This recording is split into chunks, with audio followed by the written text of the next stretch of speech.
puisque le Bitcoin redescend à nouveau aujourd'hui à 16 500 dollars. Laurent Pignot avec nous. Bonjour Laurent.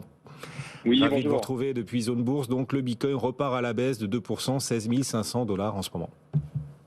Oui, on a bien l'impression que le marché des crypto-monnaies est en train de digérer un petit peu ce qui s'est passé la semaine dernière avec évidemment la chute de FTX. Bien que nous ne savons pas encore précisément jusqu'où l'onde de choc va s'étendre.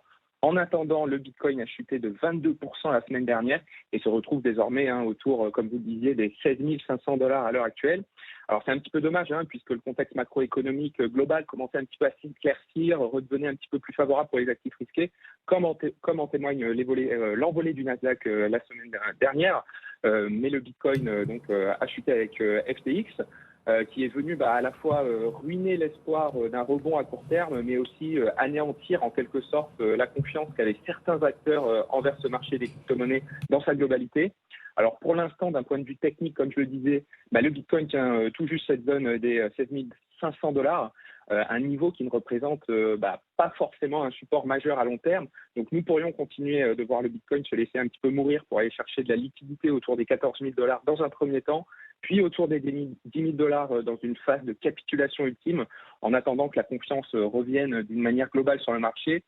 En revanche, pour inverser ce scénario un petit peu catastrophe, il faudra inévitablement que le Bitcoin rattrape dans un premier temps franchement les 17 500 dollars pour l'instant, et puis idéalement les 20 000 dollars durablement, sans quoi nous n'aurions pas finalement de premiers signaux de renversement à court terme.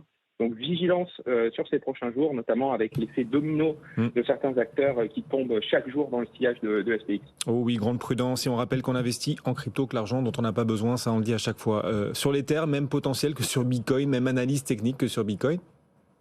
Oui, effectivement, le schéma est assez similaire qu'avec le Bitcoin. Il s'est délesté, donc l'Ether s'est délesté de 22% là aussi la semaine dernière et revient naviguer autour des 1200 dollars. En revanche, il n'est pas allé chercher ses plus bas annuels. Nous l'avons connu à 880 dollars l'unité en juin. Voilà, l'Ether navigue toujours au-dessus, mais attention, on n'est pas à l'abri de voir son cours retrouver justement ses plus bas annuels si le Bitcoin venait à chuter drastiquement. En attendant, pour retrouver là aussi des premiers signaux de retournement à court terme, l'Ether va devoir repasser au-dessus des 1350 dollars et puis idéalement les 1650 dollars. Mais voilà, comme pour le Bitcoin, vigilance à court terme en attendant d'avoir une vision un peu plus complète de l'étendue des dégâts de la chute de FTX. Laurent Pignot, merci Laurent de nous avoir accompagnés en direct depuis Zone Bourse.